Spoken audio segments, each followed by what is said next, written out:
I think we should make a toast. Well, yeah. Who are we going to toast to? Grandpa Bill. There you go. He just would have had his 94th birthday. Wow. A week ago? Yep. And he traveled to the British Virgin Islands, to the Pussers Really? Resort. And my dad ordered him a painkiller. And he can't hear because he's carved with chainsaws his whole life. And he said, paint thinner? This'll take the pain off of anything. So, here's to paint thinner. To Bill. Here's the paint thinner. Paint thinner.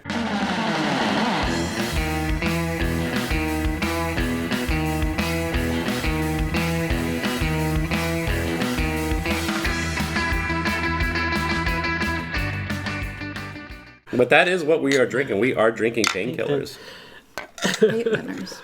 in honor of your grandfather, which is what we're going to talk about today. Your grandfather and Witco. So how long has your grandfather been your grandfather? 40 some odd years. The correct term. That's getting a little personal. No, the correct term is all my life. All my life, 46 years. And you showed me the baby carriage, the crib that he carved for you. Yes. That like the top could easily fall. Yes. It was very dangerous. As is all Witco Most furniture, of the stuff, pretty much. Yeah, all Witco does. Wouldn't you agree? Heavy and clunky and can So when you fall had over. Witco furniture, it comes with like a warning. Like, You should. And May fall shin over guards. and kill you. Pretty Yeah. much I've spent my whole life stubbing my toes my gosh. on Witco furniture. Totally. so was your, but seriously, like your grandparents' place, like that's what they had. Oh, yeah. It Yeah, was- that's how... It wasn't like that's just my day job stuff. Oh, no. No, no. So he lived it. He he designed his own home, and his carvings were incorporated into every single part of the house. The Wow. trim was carved, the hutches that held the dishes were carved, railings, the trim on the outside of the building. The door. The front door was all made of scraps from the was a really factory, cool little door. little curved pieces that he patchworked together for the entry. The hanging lamps, he made all of them. The couches that we showed you earlier. The bed. The bed, the end tables. Which is like the coolest bed that like Yeah. I think any grandparents would ever have. Yeah. Yeah. Faux fur and all. Chinchilla is the fur that was on that. So no, they lived that. Yeah. And we kind of live that too. Yeah. So And you're still living it to this day. Yes. Actually, I've seen your place. yeah. Yeah. We're right now. We're out in the. Is this Factory 1 or Factory 2 of Pleasant? It's actually Factory It's Factory 3. 3. Yeah. Factory 3. Yeah. And The upgrade. so right now we are in. Well, is this actually Cedro Willie, or is it the closest city to this? Yes, that's the closest city. We're about 8 miles north of Cedar Woolley, but our address is Cedar Woolley. Okay. Yeah. No. There's a dirt road, Coming in. and it actually said dead end, Yeah. like way out there, and I'm like. And I'm looking at my card on the Google Maps. And I'm like, well, it says keep going. Okay. Yep. The And, road and ends. I'm driving, and there's all these different houses, and I'm like, and then I see your house, and there's a tiki there. I'm like, yeah, okay. Yeah. There it is. Yeah. The road ends and you keep going. So your grandfather didn't live too far away from you. No, he also lived in Skagit County. He's from Southern California. Actually, he was born in Washington, raised in Huntington Beach, and then after he started his family, they moved back to Washington, Skagit County specifically, early 1950s. Early 1950s. Yep, and he raised his family and had his business in Mount Vernon, Washington, which is about 30 minutes from here. Yeah, it's 30 minutes. 30 minutes. Yeah, and it's about Yeah, with traffic about an hour and 15 minutes north of Seattle. Right. Yeah. And I didn't know that. I mean, I've always been into Witco, and I'm like, I didn't realize that like that was based here. Yeah. Yeah. Yeah. Big business back then. Yeah, back then in Mount Vernon, Washington, it was the biggest employer for a while. for a while. In Mount Really? Vernon. They wanted Yeah. to keep them in Mount Vernon Yeah. because they were such a large tax base. Yeah. Like, how many employees are we talking about? 70 at the largest, 70 employees. Wow. So lots of people Back then, yeah. in our community remember it, and whose fathers and grandfathers were employed there. Lots of people have pieces in their homes still, and Yeah. lots of Skagit County residents have seconds, things that were not perfect in the factory. They could take Yeah. it home to their families. Damn, that is awesome. Yeah, we see it driving around in the county. You'll see pieces in people's front yards or on their porches. I was gonna say, I'm sure you probably find a lot of Witco stuff in Washington. Yes. Just because of the proximity to it. Absolutely. I'd say maybe not half, but a third of the pieces we've found in the local Oh, thrift more than a stores. third. It's Probably, at least, yeah. it's a half at Yeah. least. Some of our favorite pieces we found in the thrift stores. That's crazy. Yeah. That's like you're buying your grandfather's stuff at a thrift store. Yeah. We know where pieces right now. Yeah, we do actually. We'll let you know, and you can pick it up on your way home. Oh, great! Thanks. Thanks for the tip. Well, I will say this: your grandfather's style is very, very unique. I've never seen anything like it. How did he come up with that design? Or or is there a name for it, or can you describe it? How did he start creating what he started creating? He was born an artist. He was always doodling, drawing cartoons, and he definitely has a distinct style. If you looked at one of his sketches, you could definitely match up with his carving style, Yeah. especially with people. Yeah. He has a distinct way of drawing and carving people. Yeah, It's- definitely. Well, I guess the better question would be: so, what was his influences? Picasso. Picasso. Okay. Yeah, I mean, ev- definitely abstract, modern, yeah. I would say. Yeah. He had places that were his influence. Beaches, nautical, Yeah. South Pacific, some of his favorites. He spent time in the Navy, and every letter he wrote back to his family was filled with sketches. I don't know, he just loved art. He was very creative. So, was he doing the sculptures before he started the company? His cousin started the company. His cousin started the company. Yes. Yes. In the 50s, his cousin, he was pretty close with, started the company, but it was an import business. Okay. Well, so what do you mean? What were they doing? Art to decorate your house They would import it. that had kind of maybe a But not tribal house-made stuff theme. No. Oh, okay. It was an import. It was Western International Trading Company. And they would import goods from foreign exotic places for people to decorate their homes. And That makes sense, though. yes. But then when Grandpa got involved on a visit, I'm guessing, he would start sketching ideas up, and he was just a creative genius. Yeah. And everyone liked those ideas. And when they went with a few of those ideas, those were the ideas that ended up selling, not the initial idea of importing things from other countries. And so they immediately wanted him to get on board. So, how long was Witco around before your grandfather got involved? Just a couple years. A couple years. I'm not Was sure. it? No, I'm not sure there either. I think it was a couple years. Well, Maybe less. But at Don't least, quote me. I don't but know. it wasn't like Witco opened up and then 5 months later your grandfather was involved. So, Maybe. so it wasn't. I really Honestly, honestly don't know the we- answer to that. Yeah. Okay. We would have to ask Kim. But the Yeah. thing is there was the company before your grandfather. It existed before my grandfather Yeah, got but then involved, as soon but as it was you- a completely different company. But as soon as your grandfather start getting involved, people are Yes. like, "Oh, this is the stuff that we want." And people went bonkers for it.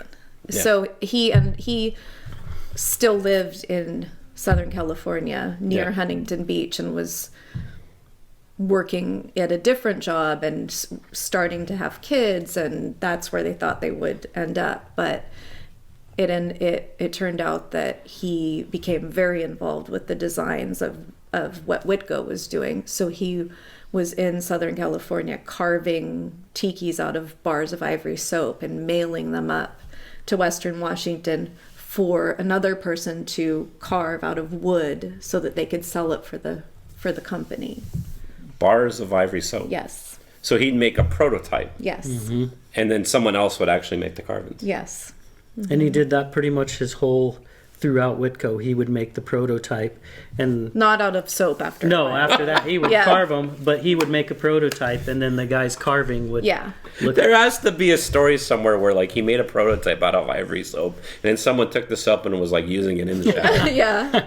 Hey, hey, well, have you seen my prototype around? No, but I'm nice and clean. No. So your grandfather, he literally would just make the prototype, and then they'd have the carvers make the carvings. Okay. And at that point, there was probably one carver. It was a tiny, Yeah, it was tiny company. It wasn't huge by any means. But that was still Mount Vernon, though. Yes. Okay. All right. It was in a basement. In a basement. Carving Yes. in a basement. Yes.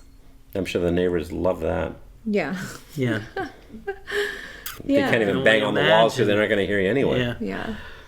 But then anyway, that didn't last very long, and he moved up yeah. Yeah. and became the designer, the carver, a big part of it, and then eventually took over the whole thing. What became of your grandfather's cousin then? Grandpa bought him out. Just bought him out. Wow. Yep. So what years are we talking now? I don't know specifically. Yeah. What are we talking? 50s, 60s, 50s. 50s? Oh, 50s. Okay. It was quick. All right, so we're still back in the 50s then. Yeah. It happened fairly quickly that Grandpa was in charge. And then immediately it just exploded. Or was it a slow, gradual? I'm sure it had to have been gradual, but I'm sure. I know that people did go crazy for his designs. He flourished fairly quickly. And then it didn't take long. They had showrooms all over He had a team of people that that He- put all their stuff in the right Yes. cities, basically. Showrooms in the right cities. Across the country yes. and the world? No. Just in America? Yes. Okay. I thought he sold worldwide eventually. Eventually, but But he didn't the have beginning. showrooms then, right? No, not around the world. No showrooms. he But had what you're saying is you go Canada. to, so there'd be a showroom in like say New York City, and people would come in and it'd be sort of like this, and people would be, and then you could decide what you wanted and then Yep. go from there. And you could do tons of variations, like something like this. You could pick Any color your you color wanted. blocks, the color background you wanted, with or without a frame. There were lots of options. That's why when you see people on the sites where people are collecting tiki things or whatever, they have all sorts of There's- different Yeah. 'Cause it could be colors. made any way you wanted. Yeah, it was customizable. Yep. And restaurants were outfitted with different size bars and different colored trims, and Wow. lots of options. So, what percentage of the Witco products out there was tiki? Because I know it's not all tiki because there's a lot of different things. There's so many different. Yeah. I would say styles. probably maybe 20%. Just 20%. Yeah. If that. There were a lot of tiki designs. Yeah. I mean, he really liked South Pacific He did. But then he flowed with whatever was popular. So, He was constantly yeah, changing. Conquistador, whatever was hot. Yeah, Spanish, Yep. That's what they went with.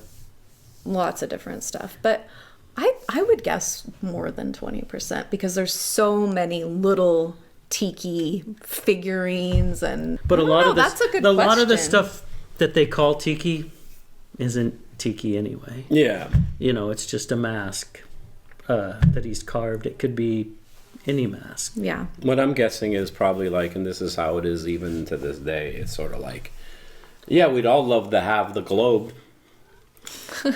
but you know, it's going to be, you know, it's going to be very expensive as very opposed popular. to getting that little guy. Yeah. So I bet you there was probably a lot of smaller stuff that was sold because people could Yes. actually afford that. Yeah. Yeah. I mean, I've seen some of the bars that Witco made, and those things are not small. No.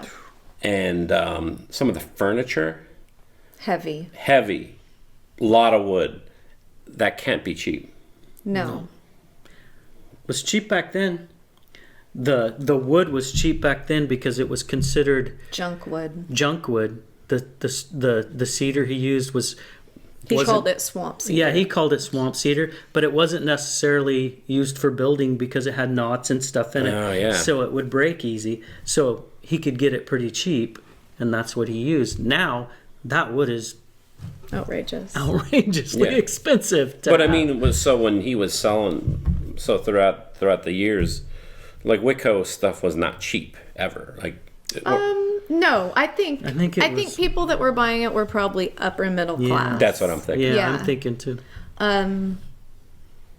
Yeah, that's. I what mean, I guess there's a reason. I mean, if you can Elvis afford, has it, and Buddy Yeah, if you can Holly afford to and have a big Yeah. Hugh show, Hefner. yeah, Buddy Holly had some. and Let's talk about Elvis, because Elvis's Jungle Room was my introduction to your grandfather's work. yeah, I mean, I'm an Elvis fan, and I went to Yeah. Graceland, Yeah, me too. and I'll tell you what, I remember walking into the Jungle Room, and I remember just thinking like one thing. It's like, oh my God, this is so cool. This is so cool. I love this room. Oh my God, this is awesome. And I really want to think like that was like one of the first building blocks of what sparked my interest in tiki. yeah. Was that room, and well, obviously the entire room is just Witco. So how did And it's pristine. Oh. None of that stuff has a dent, a blemish on it. That you can tell That anyway. you They don't can let tell you get very to me. close. I mean, because we're used yeah, to they don't get you. Yeah, you kind of go in the window over there, and you're like, okay, you're going to go over Yeah, there. we wanted to we're go used walk to seeing around. things that we find in thrift stores or wherever, or the stuff we've been using our whole lives, and my dad and grandfather before me. So there's bumps and bruises. But that furniture in there, to me, looked like it had barely been touched. I don't know. Hadn't been there that long, really. Well, I don't know. So how did that come about? Elvis, the story is that Elvis went to a showroom in Nashville. There was a showroom in Nashville, and he fell in love with it, wanted everything, right? Wow. But we just went to Graceland recently, and we spoke to some of the carpenters there that care for that stuff. Yeah. And they had stories about it too, and they're but I feel like the story was that he just fell in love with it. He wanted it all. There was some opposition because it was so wild, Yeah. and it just didn't match with anything. Because the but- 3 TVs in the den, Yeah. that's not Yeah. wild. yeah, but it definitely stands out in there. But Or the purple and yellow room. Yeah. the whole thing was wild. Yeah. but It's so yeah. 70s. It's so Yeah. awesome. Yeah, love he it. has the Mama Llama, which I'm jealous of. The Mama Llama bar. It's really cute. Cool bar. The whole body, the Yeah. furry body opens up, and that's where you store the glasses and the liquor. Unbelievable. So Yeah. did your grandfather meet Elvis? No, he actually didn't even realize that Elvis had all of that stuff. Oh, really? He didn't fall. He wasn't really into pop culture. No. He never really. I don't think he realized how many famous people had his furniture, any of that. He could care less. He He'd did- rather be fishing or clamming or Yeah. crabbing or something. Simple. Didn't matter to him. Just wanted to be doing his own thing. Yeah. I think when. So was your grandfather a humble guy? Oh, yes, absolutely. No matter how successful he was, he wore the same old jeans and the same old paint splattered turtleneck and Velcro Velcro shoes. tennis shoes and Velcro. or rubber boots. Rubber because boots. He was always he was always in beachcombing. rubber boots. And he was just, he did not care about fashion, No. pop culture, fancy anything. He was not about that. I think probably the first time he realized that all those famous people had his furniture was when Sven wrote the book. I think that, and even then he didn't care. He just doesn't, he wasn't like that. No, he wasn't. He was He's never fun. about popularity. Speaking of popularity, where would you think Witco's popularity peaked? The 60s? 70s? I don't know. Yeah. I wasn't really around in the 60s, so. I would probably say mid 60s. Mid 60s. Yeah, is where it peaked. Yeah. And then it kind of, I think times were changing. Yep. The Styles were 70s. changing, and it kind of, got pretty gaudy and bulky. Is that what Which happened? it always was. Yeah, it always was, but in the 70s, you know. So essentially, is that sort of what kind of killed it then? Was just the fact that it was perceived as exactly as you said, gaudy, bulky. Yeah, if you look through the catalogs in the in the mid 70s, the whole style changed, and wow. you could tell that he was trying to keep up with Yes. something else, come out with something different Yeah. that would, you know, gain popularity again. So when did the popularity of Witco start to decline? Probably the early 70s, I would guess. Wouldn't you? Early Probably 70s. early mid 70s, yeah. Yeah. If you look through the old catalogs, it seems like he was trying to totally change the style to gain back some of the popularity. And mid 70s is when Witco closed its doors. So I'm just as we're talking here. 78. Oh wow. 78 is when Witco was done. 78. So it didn't even make it into the 80s. Just lack of popularity. So how did? Bit mismanagement of the business too, probably. Yeah, But do you think it could have survived though? Yes. yeah. It was just unfortunate that not all the right people were on the same page and wanted the same thing as Bill did, and Yeah. they decided to just close the doors. Yeah. I remember, I as a little girl, I remember going to the factory. It was closing with Grandpa, like a last time going with him there. Wow. Yeah. Well, how did your grandfather take it? I don't really know. I Or do you think wasn't he really. cared, or he's like, well, more time for fishing for me? Well, he He's- definitely. He kept carving. He did. He retired. He was officially retired in his mid 50s, I would say. I think so. But he never stopped carving, painting, doing etchings. He had a studio in his house, and every day he'd still get up, make coffee, go out to the studio and work on And art. him and your dad started a little Yeah. carving company in Anacortes for Yeah. a while. He had a little art studio where my dad worked, and Yeah. there were lots of things going on, just He was not always on doing that something. scale. Yeah. He was always doing something, whether it was etchings or carvings or paintings, or actually paintings. He never He did stopped a- painting. He did a million paintings, and he rarely sold them. He kept them Wow. His whole house was full, all of his oil paintings. Every Yeah. square inch of it was, and he just didn't sell them. He didn't want to he sell didn't them. like to part with them. He had an art show, I remember once, and he wouldn't sell a single piece. He brought them all home. Yeah. So lucky for us. Yeah. So there's a lot of paintings. So your grandfather's passed away. Right. When did he die? This next December it'll be 3 years, I believe. 3 years. He was 91 when he passed, and he would have been 94 this month. So yeah.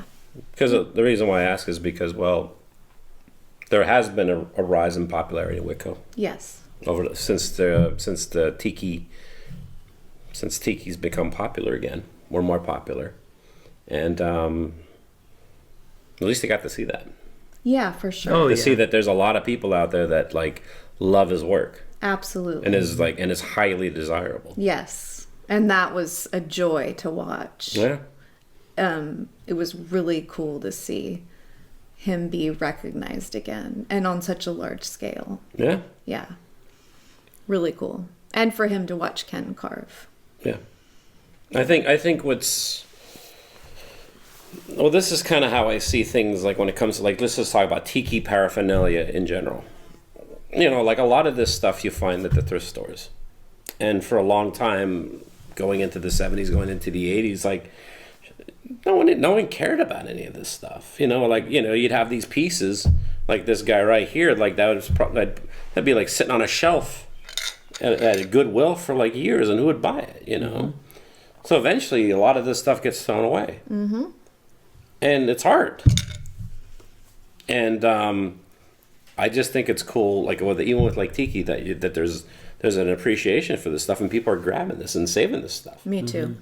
So like when it comes to like people's interest in Witco now, it's like I think that's awesome that people are like holding on to your grandfather's stuff and like displaying it. Yeah. You know, and like it's in a tiki bar or it's something else. Yeah. It makes me really happy to see people posting pictures of their Witco pieces on their mantle or displayed in their house. It's just really wonderful to see. No, I think it's incredible. It. And it's unique. Yeah. I have never seen anything that looked like your grandfather's work, except for people that copy it. Yeah. Yeah. And I think as time is going to go on, there's going to be even more of a desire and a demand for your grandfather's work. Yeah. Well, we're just starting. Yeah. It'd be great to see. I love to see people digging it up and finding it in thrift stores and preserving it.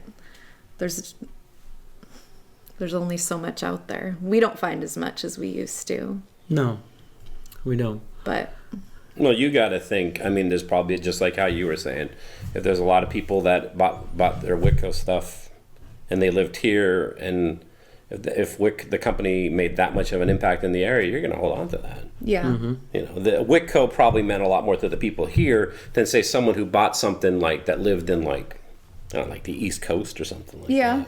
Yeah, probably. Yeah.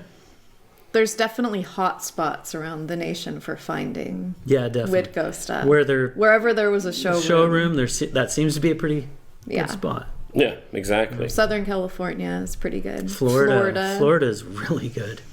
Yep. There was some odd spots too.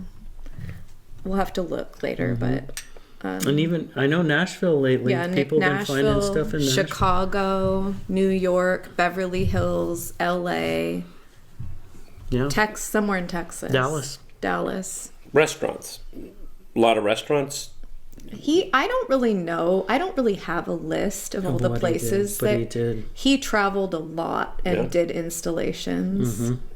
Mm-hmm. He did a series of hotels in New York City. He did a lot all over. Didn't he do? Yeah. A bunch of stuff in Chicago for the House of Ill Repute? No, that was in New York. New York? Yeah. Oh, yeah. He supposedly did a bunch of whorehouses. A bunch of whorehouses? Yeah. He's doing the installations. Allegedly. That's what. Keep your eyes on the work. Yeah, no, it fits. It's all fur. That was in New York. Yeah. So this is a message to all the viewers out there. If you know any whorehouses that have Witco, just put it in the comments below.